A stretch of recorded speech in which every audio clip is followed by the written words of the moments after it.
આજકાલની વહુઓ ખબર નહીં આ સાસુને શું સમજે છે. સાસુને સાચવવામાં કાંઈ ખબર પડતી જ નથી. પછી કાંઈક બોલશે ને એટલે તરત કહેશે, આ ગામને કહેશે પાછી કે મારી સાસુ આવી ને મારી સાસુ તેવી. પણ એને ખબર ન હોય ને કે આ ઘડિયાળમાં 10 વાગે ને તોય ચા ન આવે ડોસી માટે. દામિની, દામિની, કેટલીક વાર જાની. તમને શું લાગ્યું કે મારે મોડું થશે અને તમે મને ખીજાશો?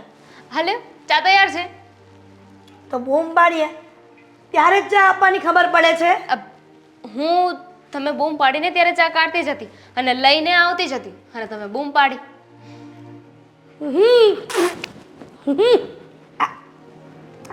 આવી જા હોય ચા તો છો ને તું ચા સુગંધ.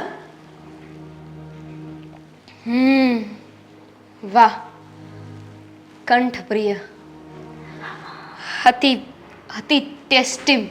બરાબર છે, ટેસ્ટીની દીકરી થામા. આ વરને કોણ વખાણે? વરની માં. એની જેવું તે ચા બનાવી છે તો તું તો વખાણ કરવાની જ ને.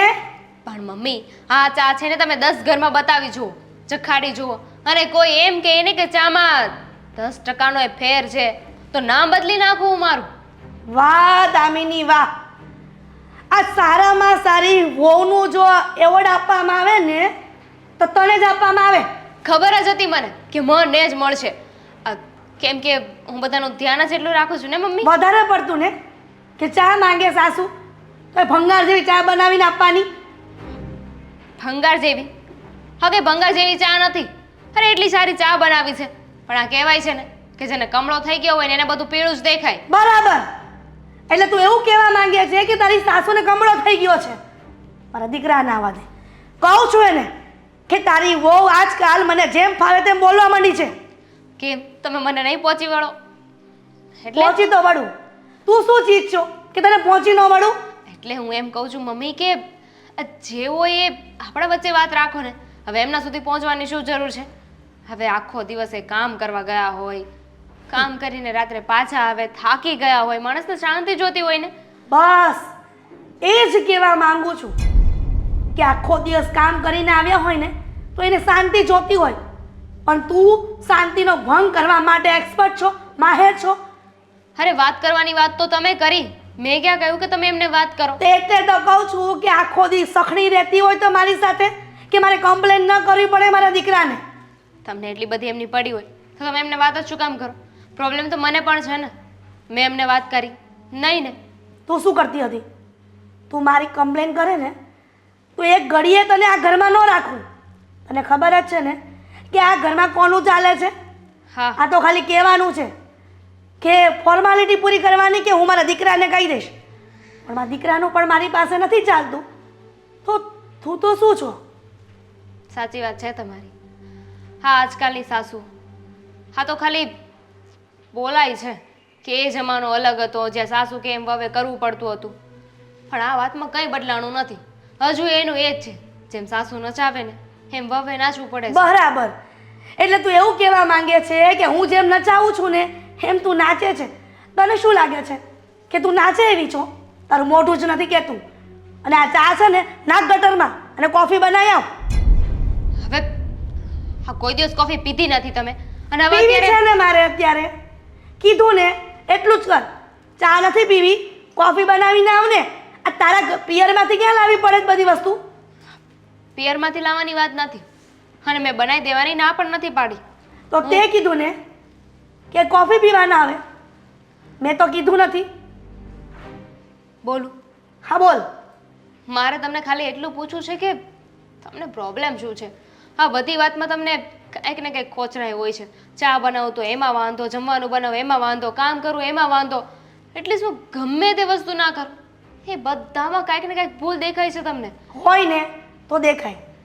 ભૂલ કરો શું કામ કે સામેવાળા વ્યક્તિને દેખાય? હવે છે ને તારું ભાષણ બંધ કરી દે. જે કીધું ને એટલું કર. તારા મા બાપે કંઈ સંસ્કાર આપ્યા છે કે નહીં? સાસુ સામે જેમ ફાવે તેમ ભાષણ કરવાનું, જેમ ફાવે તેમ બોલવાનું. આ જેટલું તારી આ સાસુ કહે ને એટલું જ કરવાનું છે. તું છે ને દીકરી બનવાની કોશિશ ના કરતી. દીકરી તમે બનાવી પણ નહીં શકો. અને બનશે પણ નહીં. મને એવું નથી લાગતું કે તું દીકરી બને. તારી માના ઘરે હતી ને બરાબર જ હતી.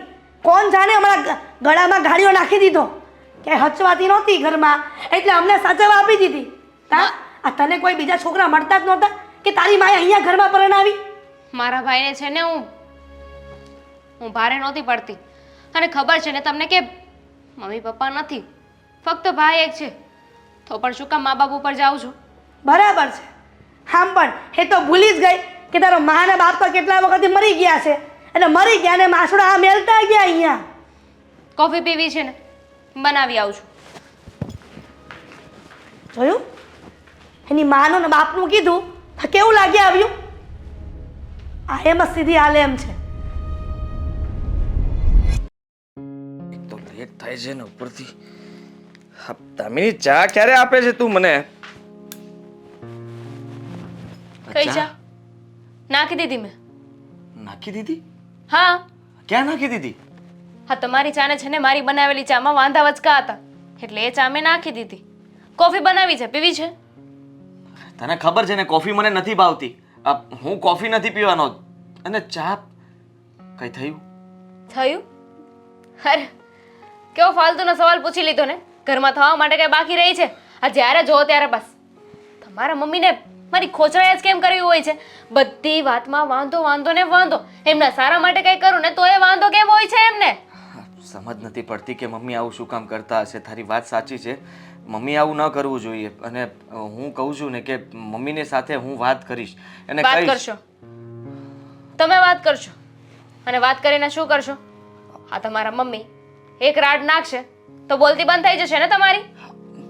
બોલતી બંધ નથી થતી, બોલવાની કોશિશ તો હું કરું જ છું એમની સામે. આ તો એ મોટા કહેવાય, વડીલ કહેવાય એટલે મારાથી એમને વધારે કંઈ એમની સામે ન બોલી શકું. એટલે વડીલ હોય તો ગમે તે બોલી જવાનું, ગમે તેમ કરવાનું? ના ના, એવું કંઈ જરૂરી નથી કે વડીલ ગમે તે કરી શકે, ગમે તે બોલી શકે. વાંક હોય તો કહી શકે, વાંક ન હોય તો કંઈ ન કહી શકે. હા, તમને કેમ મારી કોઈ વાતમાં કાંઈ વાંક નથી દેખાતો? અને આ તમારા મમ્મીને બધી જ વાતમાં મારો વાંક કેમ દેખાય છે? આ જે ખાવાનું તમે ખાઓ છો એ ખાવાનું એ પણ ખાય છે ને. એમને ક્યારેક મીઠું વધારે લાગે, ક્યારેક તેલ વધારે લાગે. ઓછું નાખું તો એમ કે આમાં નાખો તારા બાપના ઘરેથી નથી આવતું, અને વધારે નાખો તો એમ કે તારા બાપના ઘરેથી નથી આવ્યું એટલું બધું તેલ નાખે છે. અરે હું સમજી શકું છું દામિની કે હું તારા વાંક નથી કાઢતો, પણ મમ્મી તને વાતે વાતે કઈ ને કઈ વાતમાં રોક્યા કરે, ટોક્યા કરે, ખીજાયા કરે. એ મમ્મીની આદત બિલકુલ મને ગમતી નથી. તો શું કરવાનું? થોડું સહન કરી લે ને. એમનો સ્વભાવ એવો છે અને માણસનો સ્વભાવ ક્યારેય સુધરે નહીં. એટલે મમ્મી છે ને એ પહેલેથી તીખા મગજના છે. તું એમની વાતને મન પર નહીં લે. હું તારી સાથે બરાબર રહું છું ને, હું ક્યારે તને કંઈ કહું છું? પણ આ તીખા મગજના છે તો મારી સાથે શું કામ? આ કોઈ દિવસ તમને કેમ કાંઈ નથી કહેતા? આ તમારી વાતમાં કેમ એમને વાંધો નથી દેખાતો? મને પણ કહે છે તારું, પણ મારું ને એ જ કહું છું કે મારો જ વાંધો છે.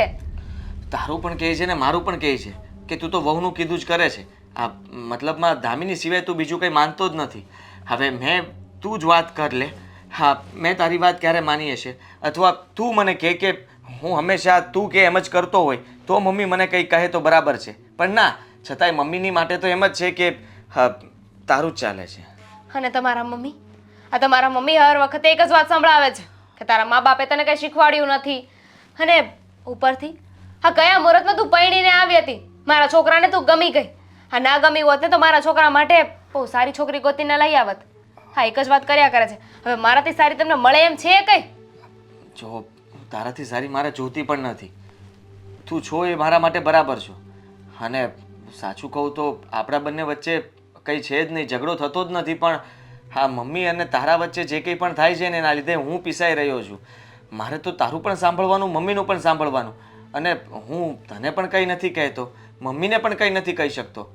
હા, તો જે ખોટું હોય ને ત્યાં કહેવું પડે. બધી જગ્યાએ છે ને સંબંધોની મર્યાદા ના આડી આવે. હું છે ને મારા ભાઈને ફોન કરીને કહી દેવાની છું. ના ના દામિની, જો પ્લીઝ. શું કામ નહીં? હું મારા ભાઈને ફોન કરીને કહી દઈશ કે ઘરમાં આવી બધી વાત છે. અત્યાર સુધી બહુ સહન કર્યું, અત્યાર સુધી છે ને બહુ છુપાઈને રાખ્યું, પણ હવે નહીં. એવું શું કામ કરવું જોઈએ? તું જ વિચાર કર ને. આ તારો ભાઈ એકલો છે, મમ્મી પપ્પા નથી, તો પછી શું કામ એને ચિંતા કરાવે છે? આ મતલબ કે સાચું કહું તો ભાઈને ચિંતા તો થશે જ ને કે તને અહીંયા દુઃખ પડી રહ્યું છે, તકલીફ થઈ રહી છે. અને બિચારાને વિચાર કર કે કઈ રીતના શું કરશે એ. હા તો એક દિવસ તો હકીકત સામે આવવાની જ છે ને, એમાં ખોટું શું છે? ખોટું કંઈ નથી, પણ હું એમ કહું છું કે નાની વાતને આપણે શું કામ વધારવી જોઈએ? હા, મને વધારવાનો શોખ નથી. હું મમ્મીને કહીશ, મમ્મી સાથે હું વાત કરીશ ને એમને કહી દઈશ કે જુઓ પ્લીઝ, હવે તમે છે ને નાની નાની વાતમાં ઝઘડો ન કરો. તમારા લીધે થઈને કાલ સવારે ઝઘડો મોટો થશે અને દામિનીના ભાઈને ફોન કરીને બોલાવે એ સારી વાત ન કહેવાય. તો પછી તમે વાત કરશો અને મમ્મી તમારી વાત ન માન્યા તો? માનશે. મમ્મીને હું પ્રેમથી સમજાવીશ અને મનાવવાની કોશિશ કરીશ એટલે વાત માની જશે. જોઉં છું, અત્યાર સુધી છે ને અમે તમારા લીધે સહન કર્યું છે, પણ હવે નહીં. તું ફટાફટ ચા બનાવી દે તો હું જાઉં.